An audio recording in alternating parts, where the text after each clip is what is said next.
नमस्कार दोस्तों, मैं ऋचा कुमारी स्वागत करती हूँ एक न्यू वीडियो में। आज का जो कहानी है, बिहार का एक गांव है, पासवान गांव, बथनी रामपट्टी, जिला मधुबनी। आज का कहानी राजेश खन्ना की फिल्म रोटी से मिलती जुलती है। सन 1974 में राजेश खन्ना मुमताज अभिनीत मनमोहन देसाई के निर्देशन में एक फिल्म आई थी, रोटी। इस सुपरहिट फिल्म में राजेश खन्ना द्वारा निभाया गया पात्र मात्र एक रोटी की खातिर अपराधी बन गया था। इस रोटी फिल्म की तरह इस कहानी में भी एक नौकर रोटी के लिए रोजी नाम की अपनी मालकिन का कत्ल कर बैठा। इत्तफाक यह भी है कि रोटी फिल्म के नायक राजेश खन्ना की तरह इस नौकर का नाम भी राजेश ही है। प्रस्तुत कहानी देखने सुनने के बाद कमेंट में यह तय करें कि फिल्म रोटी या रोजी हत्याकांड में क्या ऐसा करना जरूरी था। क्या इस समस्या का कोई दूसरा समाधान या विकल्प नहीं हो सकता था। राजेश उर्फ विलट पासवान गांव बथनी रामपट्टी, जिला मधुबनी, बिहार का रहने वाला था और पिछले लगभग 1.5 साल से हरियाणा के जिला यमुनानगर के जगाधरी की न्यू जैन नगर कॉलोनी में रहने वाले राजिंदर सिक्का की कोठी पर काम कर रहा था। राजिंदर सिक्का शहर के सबसे बड़े उद्यमी और बालाजी स्टोन क्रेशर के मालिक थे। राजेश उससे पहले खिदराबाद स्थित आरके स्टोन क्रेशर में काम करता था। वहां उसे कम तनख्वाह मिलती थी, इसलिए खिदराबाद से काम छोड़कर वह राजिंदर सिक्का के यहाँ चला आया था। यहाँ उसे खाने पीने और रहने के अलावा 8,000 रुपये मासिक वेतन मिलता था। राजिंदर सिक्का ने उसे अपनी कोठी के सामने वाले प्लॉट में रहने के लिए कमरा दे रखा था।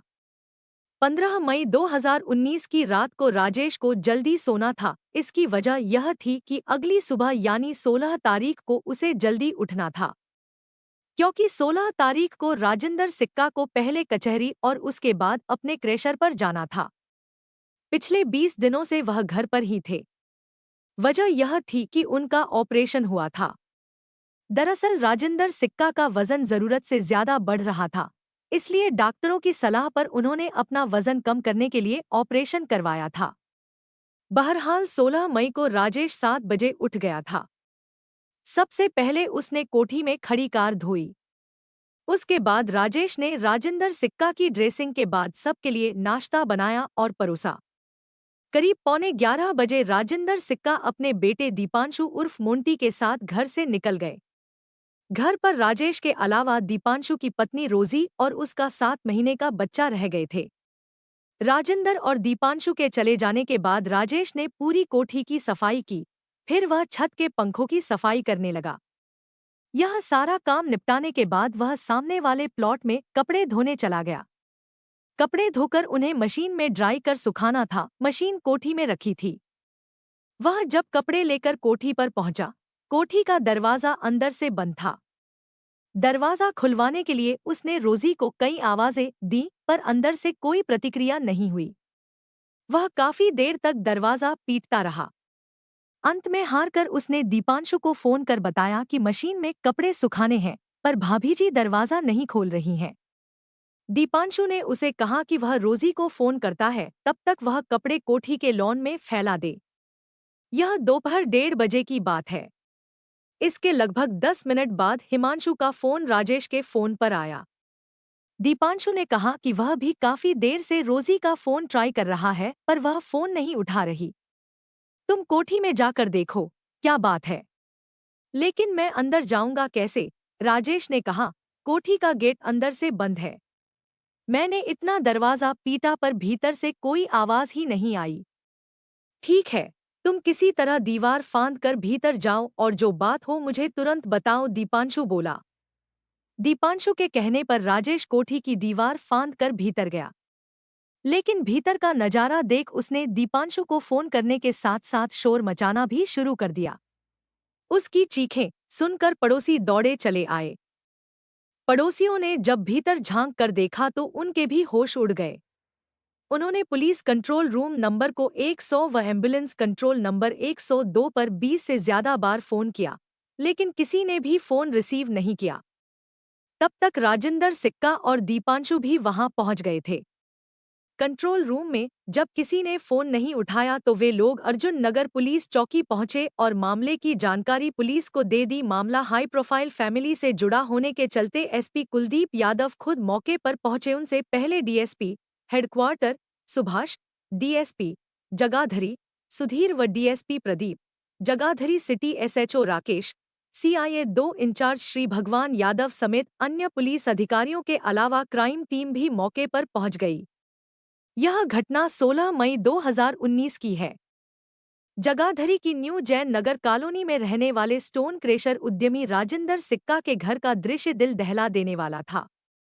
किसी ने दीपांशु की पत्नी रोजी सिक्का की गला काटकर हत्या कर दी थी। फर्श पर चारों ओर खून ही खून फैला हुआ था, सोफे पर भी खून, यहां तक मृतका का गला काटते समय खून की धार दीवार से भी टकराई थी, जिसके ताज़ा छींटे इस बात की गवाही दे रहे थे कि हत्या हुए ज्यादा समय नहीं हुआ है। 7 महीने का मासूम बच्चा अपनी मां की लाश के पास बैठकर उसकी छाती से लिपट कर रो रहा था। बाद में नौकर राजेश जब कमरे में आया तो उसने बच्चे को संभाला। घर के बाहर गली में भी खून बिखरा हुआ था। आशंका जताई जा रही थी कि हत्यारा वारदात को अंजाम देने के बाद दीवार फांदकर इसी रास्ते से बाहर भागा होगा, जिससे गली में खून के निशान बन गए थे। क्राइम टीम ने खून के छींटों की जांच की और जगह जगह से फिंगरप्रिंट उठाए। हत्यारे का सुराग लगाने के लिए पुलिस ने घर में लगे सीसीटीवी कैमरों की भी जांच की, लेकिन सीसीटीवी कैमरे बंद मिले। जांच में पता चला कि सीसीटीवी कैमरे पिछले 1.5 महीने से खराब थे। इसके बाद पुलिस ने गली में घरों के बाहर लगे सीसीटीवी कैमरों की जांच की, लेकिन अधिकतर कैमरे बंद मिले। हत्यारा किसी भी कैमरे में दिखाई नहीं दिया। राजेंद्र सिक्का और उनके बेटे दीपांशु ने बताया कि उन्हें किसी प्रॉपर्टी के पेपर बनवाने के लिए तहसील जाना था। आज काम नहीं हुआ तो आराम करने के लिए दोनों बाप बेटे अपने क्रेशर चले गए थे। तभी नौकर राजेश का फोन आया था। बहरहाल जगाधरी सिटी पुलिस ने अज्ञात हत्यारों के खिलाफ रोजी के ब्लाइंड मर्डर की रिपोर्ट दर्ज करके जांच शुरू कर दी। इस केस को पुलिस हर छोटे बड़े एंगल से देख रही थी।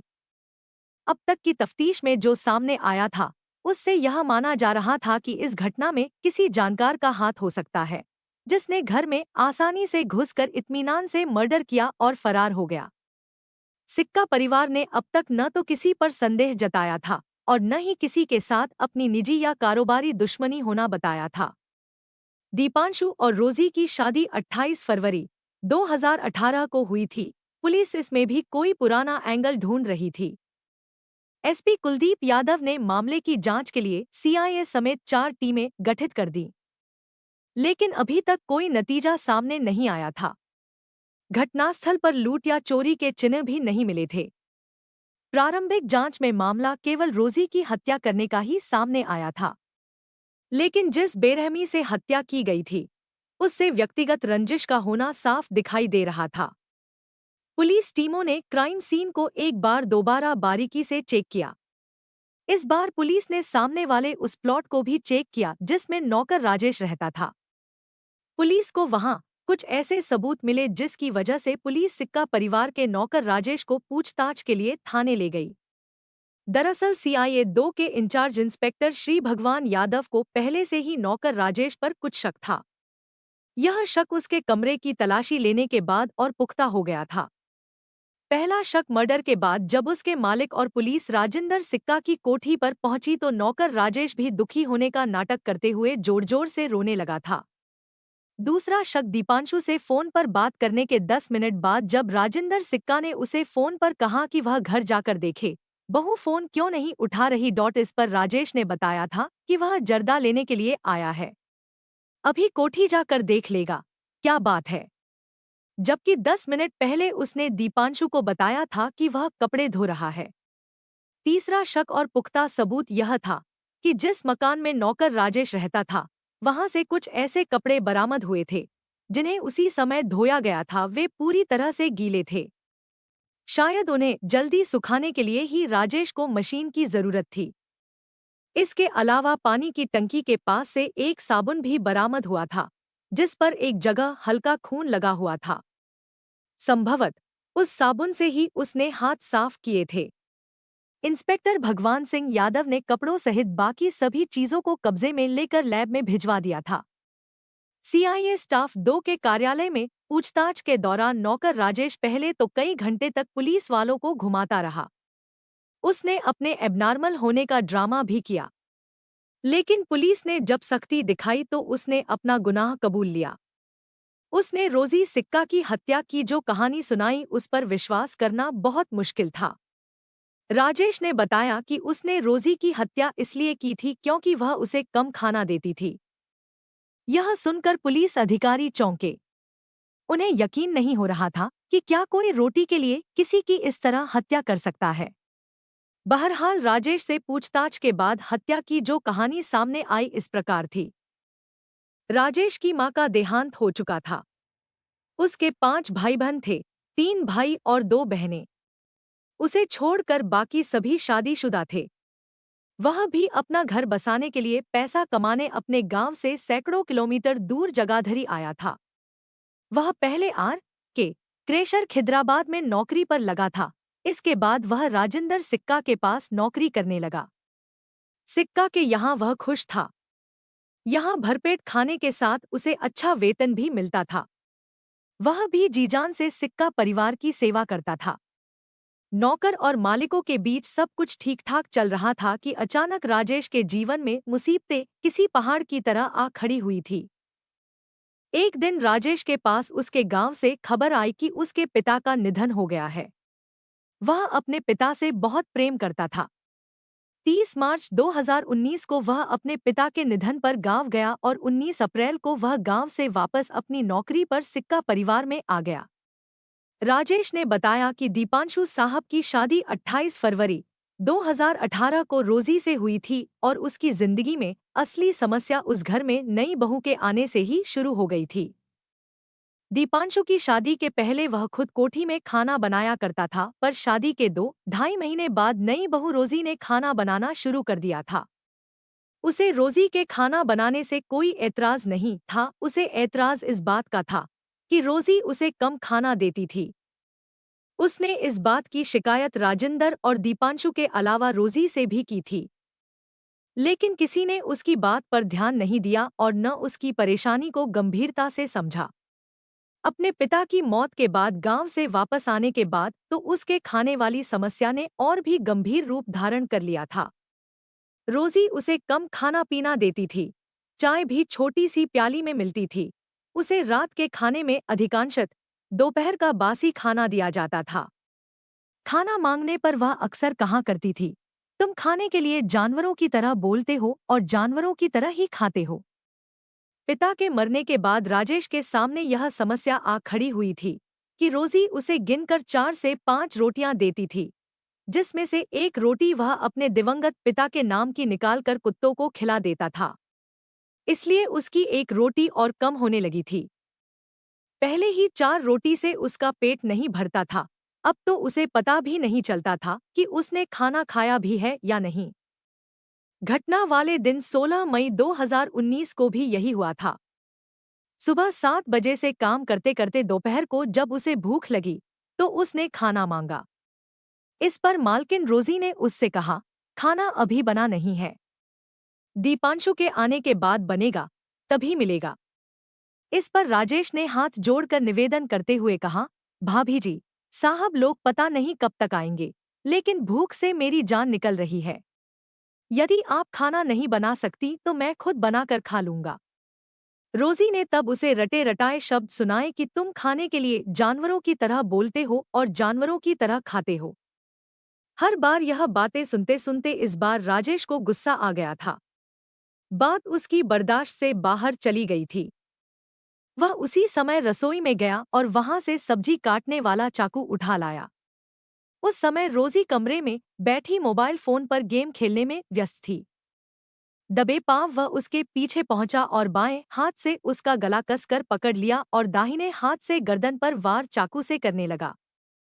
अचानक हुए इस हमले से रोजी घबरा गई। फिर जल्द ही उसने अपने आप को उसके चंगुल से छुड़ाने के प्रयास शुरू कर दिए। चीखने चिल्लाने के साथ उसने अपनी गर्दन छुड़ाने के लिए राजेश के हाथ पर अपने दांतों से काटना शुरू कर दिया था। उसने राजेश के हाथ की 2 अंगुलियों पर अपने दांत गड़ा दिए। इसके बावजूद भी राजेश ने पकड़ ढीली नहीं की, अधिक देर तक संघर्ष न कर सकी। तब तक राजेश ने चाकू से उसकी गर्दन रेत दी। इसके बाद वह कटे हुए वृक्ष की तरह लहराते हुए फर्श पर गिरी और कुछ देर तड़पने के बाद हमेशा के लिए शांत हो गई। रोजी की हत्या करने के बाद उसने चाकू को धोकर रसोई में रख दिया और वहां से फरार हो गया। बड़े गेट पर खून के निशान न आए, इसलिए वह छोटे गेट के ऊपर से कूदकर बाहर अपने कमरे में पहुंच गया। उसने खून से सने कपड़े भी धो दिए। किसी को उस पर शक न हो इसके लिए उसने खुद ही रोजी के पति दीपांशु उर्फ मोंटी को फोन करके बताया था कि उसे वॉशिंग मशीन में कपड़े सुखाने हैं, लेकिन भाभी जी गेट नहीं खोल रही हैं। नौकर राजेश ने रोजी की हत्या प्रोफेशनल हत्यारों जैसे तरीके से की थी। राजेश के बयान कलमबद्ध करने के बाद Jagadhri city SHO inspector Rajesh और इंस्पेक्टर श्री भगवान यादव ने 18 मई 2019 को आरोपी को एसीजेएम जगाधरी गगनदीप मित्तल की अदालत में पेश कर 5 दिनों के पुलिस रिमांड पर लिया। रिमांड के दौरान उसे मनोरोग चिकित्सक को भी दिखाया, पर किसी ने यह बात दावे के साथ नहीं कही कि वह साइको है या नहीं। रिमांड अवधि समाप्त होने के बाद 21 मई 2019 को अभियुक्त राजेश को जब दोबारा अदालत में पेश किया गया, तब अचानक इस मामले में एक चौंका देने वाला मोड़ सामने आया। शहर के चर्चित हाई प्रोफाइल रोजी सिक्का मर्डर केस के आरोपी नौकर राजेश उर्फ विलट पासवान ने एक बड़ा खुलासा करते हुए बताया कि उसने रोजी की हत्या उसके ससुर राजेंद्र सिक्का के कहने पर की थी। राजेंद्र सिक्का ने उसे 50,000 रुपए का लालच देकर यह हत्या करवाई थी। दोपहर बाद आरोपी को एसीजेएम गगनदीप मित्तल की अदालत में पेश किया गया। जब वह अदालत से बाहर निकला तो उसने सीआईए 2 स्टाफ की मौजूदगी में पूरी मीडिया के सामने अपने मालिक पर कई गंभीर आरोप जड़े। उसने कहा कि उस पर दबाव बनाया गया था कि वह रोजी की हत्या करे। यह सारी योजना हत्या से एक रात पहले ही बना ली गई थी। नौकर राजेश के अनुसार राजेंद्र सिक्का ने उससे कहा था कि घर में इतना पैसा आता है पर पता ही नहीं चलता कि वह जाता कहाँ है। उन्हें पैसों का कोई हिसाब किताब नहीं मिलता। राजेश के अनुसार उसने रोजी की हत्या करने से मना कर दिया था। तब उन्होंने उसे धमकी दी कि यदि तू यह काम नहीं करेगा तो तू मरेगा। इसलिए अपनी सुरक्षा के लिए उसने यह काम किया था। राजेंद्र सिक्का ने उसे विश्वास दिलाया था कि तुझे कुछ नहीं होगा। यदि कोई बात होती है तो तू रोजी द्वारा रोटी कम देने की बात बता देना। राजेश के अनुसार इस काम के लिए उसे कोई एडवांस धनराशि नहीं दी गई थी। यह कहा गया था कि अगले साल जब तुम शादी करोगे तो तुम्हें तुम्हारे 50,000 रुपए मिल जाएंगे। नौकर के इस सनसनीखेज बयान से केस में नया ट्विस्ट आ गया था। पुलिस जहां अब राजेंद्र सिक्का को हिरासत में लेकर पूछताछ करेगी, तो मृतका के पति दीपांशु उर्फ मोंटी ने सीधे सीधे पुलिस पर आरोप लगाया कि वह जानबूझकर उसके पिता को फंसाने की कोशिश कर रही है। उधर 4 जून 2019 को रोजी के पिता जनकराज और मां सीमारानी ने एसपी को दी गई शिकायत में आरोप लगाया कि दीपांशु ने 9 मई 2019 को उन्हें फोन करके 10 लाख रुपए की मांग की थी, जिस पर उन्होंने उससे कहा कि उन्होंने अपनी जमीन का सौदा कर दिया है, जिसकी रजिस्ट्री अभी नहीं हुई है, रजिस्ट्री होते ही वह पैसे दे देंगी। 16 मई यानी घटना वाले दिन दीपांशु ने फिर फोन करके पैसे मांगे थे। मना करने पर कुछ घंटे बाद ही रोजी की हत्या की खबर आ गई। उन्होंने आरोप लगाया कि बेटी की हत्या में राजेंद्र सिक्का और दीपांशु भी शामिल हैं। उन्होंने केस की सीबीआई जांच कराने की मांग की। पुलिस की तरफ से नौकर राजेश द्वारा दिए गए बयानों की पुलिस ने जांच शुरू कर दी गई, पर कथा संकलन तक इस मामले में कुछ नया सामने नहीं आया था। रिमांड अवधि समाप्त होने के बाद अभियुक्त राजेश को न्यायिक हिरासत में